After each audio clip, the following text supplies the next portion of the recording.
I'm Gold Derby editor Daniel Montgomery here with our contributor Tony Ruiz, talking to Daytime Emmy winning actor Maurice Benard from General Hospital. Now, Maurice, you talked in your acceptance speech for this Emmy about how emotionally difficult it was to tackle the storyline that you won for, and won twice for now, actually, Sonny's father, Mike, suffering from Alzheimer's. And it's clear how much you put yourself into your work. How challenging was it to process all the emotions the storyline demanded as it was progressing for 2 years? Well, the truth of the matter is, yeah, it was very difficult, but it's also easier because it's so, nobody really knows, but my father has Alzheimer's as I started doing this story. So I just kind of, it was like a tribute to him to do the story. And it's amazing because now he has cancer. So it's just, it's a tough situation that I had to go through during the story. But like I said, it was not acting, it was living, because it was just so right there. So I was, I'd be exhausted afterwards, but it was actually a good exhaustion. Yesterday I finished work and it was not a good exhaustion. Anyway, go ahead. No, I was going to say, you also talked in that speech about Max Gale, coming in to play Mike, and how integral, how sometimes that relationship almost felt. What was it about your guys' working relationship that made that so special, those scenes? Well, first and foremost, he's a great actor. Let's not fool anybody. This guy can act. Second of all, he looked like my dad. I mean, if I showed you pictures of him, if they're the same, almost, they look so much alike. They dressed them alike without knowing that that's what my dad, he had the same hat, the same jacket. So now I'm getting emotional, but so I would touch Max on this jacket, and it was my dad. Same height, maybe a little shorter, but so, man, it was just, it just wouldn't end. But it was great. And telling this story on a soap opera is a unique opportunity, because you get the opportunity to show the audience over the course of 2 years, like a real progression in how this situation changes and what the ups and downs are like, and for an audience to feel it like it's in their home every day. Have you gotten a lot of feedback, reactions to the storyline? How it affected people? Well, it's just like when I did the AIDS storyline. It's the only job in acting where you can play it real time. So in the AIDS story, he got AIDS and he died in a year, and you showed it the whole way. And it's amazing that soaps can do that. In this story, it's just the amount of, it's like what I do for mental health. The amount of people that live with these illnesses is unbelievable. Unbelievable. Alzheimer's, bipolar, AIDS, which is, is what that is. And then people, you either know somebody or your father, your brother, your sister has it. And that's the reality of that. Yeah, your mental health, the discussion about your own mental health struggles, you've been very honest about it. And it's found its way into the character of Sonny Corinthos. Why was that important? And how were you instrumental in bringing that stuff in? Look, I wasn't the one. People think that I'm the one who asked for it when I first started General Hospital. And the truth is, that's not accurate. They came to me and said, look, we know you're bipolar. Obviously, I had a nervous breakdown the first 3 weeks.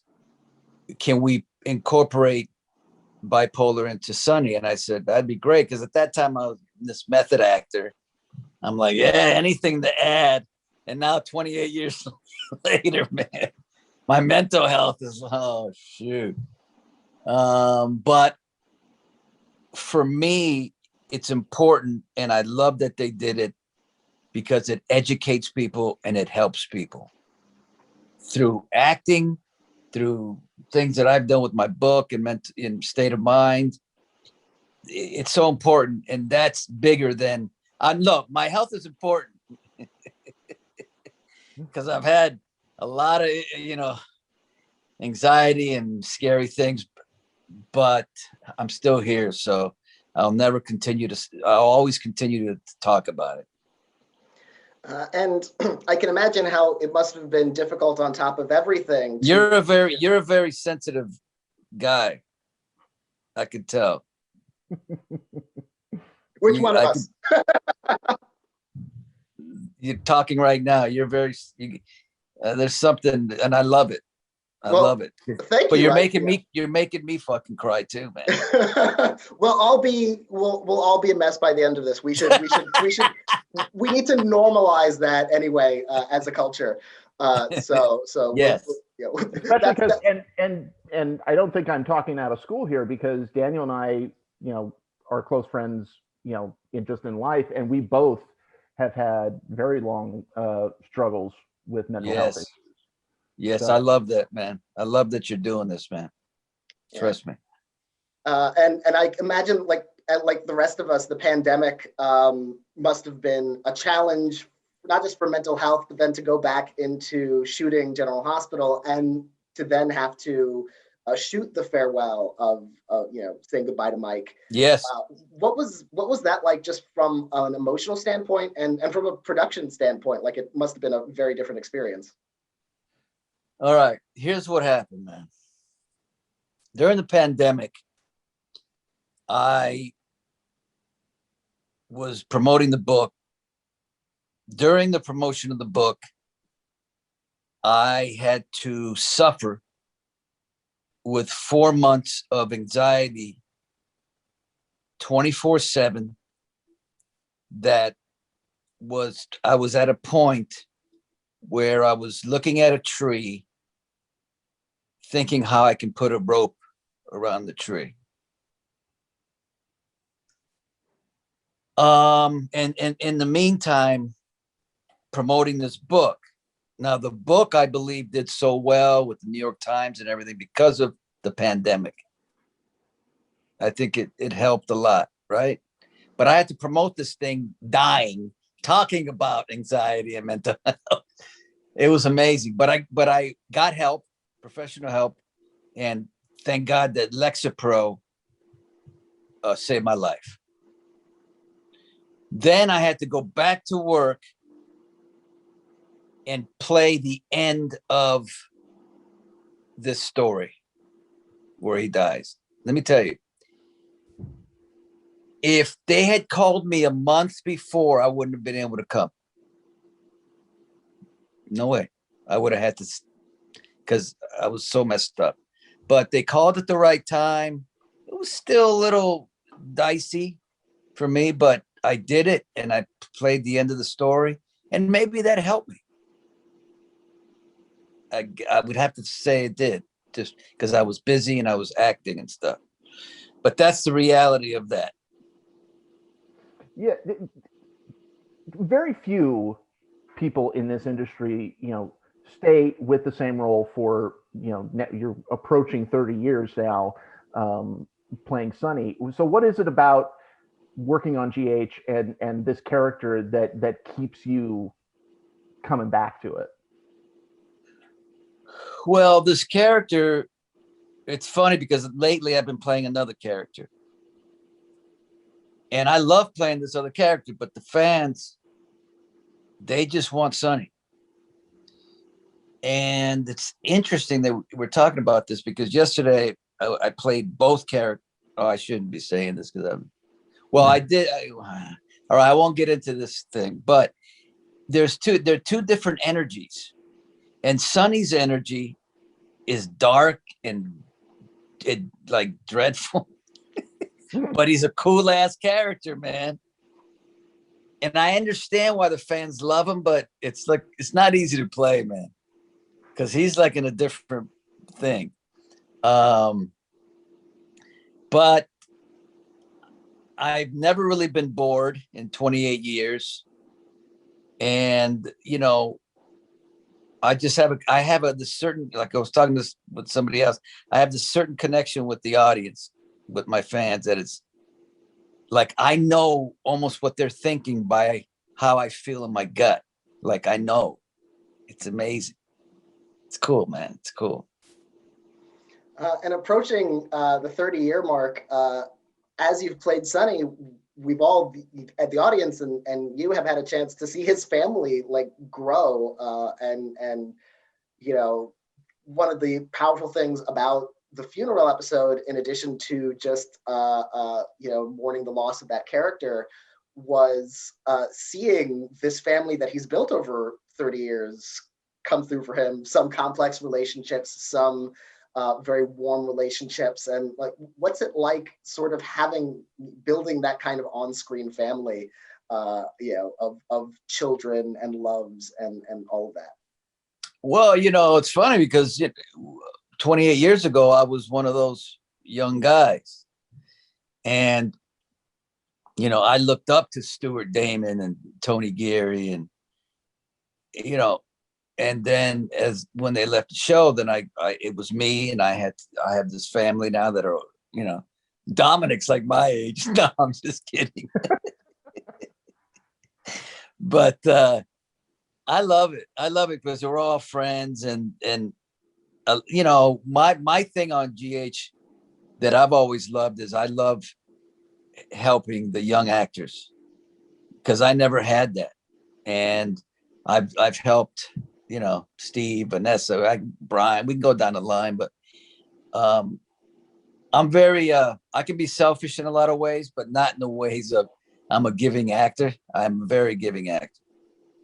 So that's been one of my highlights, to do that for the young actors.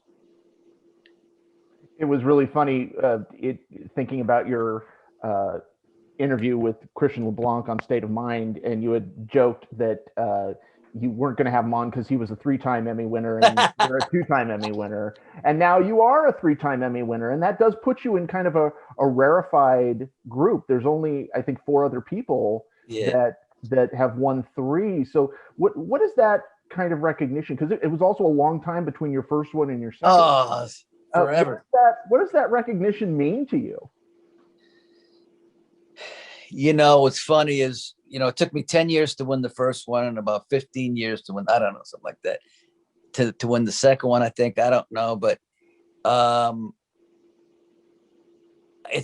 there's a difference now. When I first won my first one, like, so I said to somebody, I'm not happy now because I won an Emmy. I'm just happy. And that's the difference in before, when I was young and winning, when I won, the high was too high and the low was too low. So if I would lose, I would feel kind of down, like depressed a little bit. And if I would win, I'd be kind of manic. It's not good. You got to stay even keel. I guess that's what normal is. If you won an Emmy, you would be like, great, happy party, and then you'd be fine. Where my thing, my thoughts wouldn't stop. That's the problem. So there's a difference. You ascribe normality to me, and I'm not sure it's warranted. Well, it just feels good to feel normal. I don't know how to explain it without that other stuff, because a lot of it has to do with your thinking, your thoughts. And this year, too, not only to win this Emmy, but to be nominated alongside 2 of your current co-stars, Dominic and Steve, of course. Like, what's it like? What are those relationships like? Because I know the feeling of Daytime is very much like a family. There's like, and like, there's a closeness between it all. Like, what's it like to be recognized alongside these other peers? I mean, look, it's great because I truly, especially now at my age, when I was younger, I was just more competitive, and I had to win, and that's the way it was. And now I really, if Steve won, or if Wally won, I don't know Thorsten that well, but I would have been very happy because we're all close. And I had to win that first one. You know what I mean? If I didn't win an Emmy yet, then I'd be oh my goodness. Because I remember before I won, Steve used to make fun of me and call me the Susan Lucci of daytime. And and I used to act like it didn't hurt, but it kind of hurt inside. And then I won. So thank God. It's always good to get that first one out of the way. Yeah. Are you at a place now? Would you say that this is kind of like career-wise, personally? Are you kind of like in a really happy place right now with where you are? Yeah, it's not to get into the medication stuff, but I got off my lithium. I weaned off, because you have to wean off. You got to be very careful with that. And I weaned off. And once I got off, the day that I got off, because a lot of times with mental illness, it's what happens when you're sleeping that messes you up. And then you wake up in the morning, you go, oh no, I'm not quite there. Well, the morning that I got off the medication completely, I was laying in bed with a feeling of like God was whispering to me, you're happy. I was just like, wow, and then I've been like that ever since. So it's a whole different vibe. And I think doing State of Mind is really making me feel good too, because I'm improving it. In the beginning was tough, and then I got more into it, and I'm improving it. And that I like that creative part about being like the producer, like it's your baby. That's making me happy.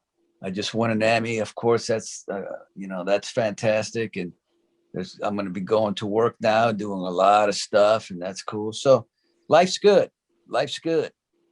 But it's got to start here, man. It's got to start there.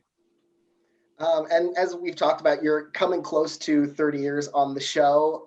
Do you have any thoughts about, how you might celebrate 30th anniversary?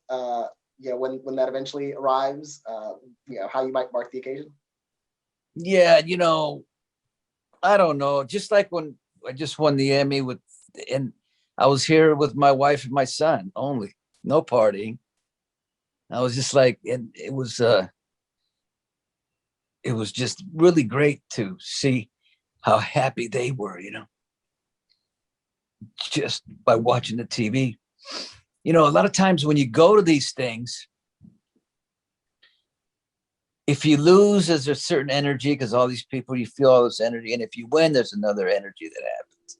It was kind of nice to be able to watch it on TV and just be with, your family. And it was a good feeling.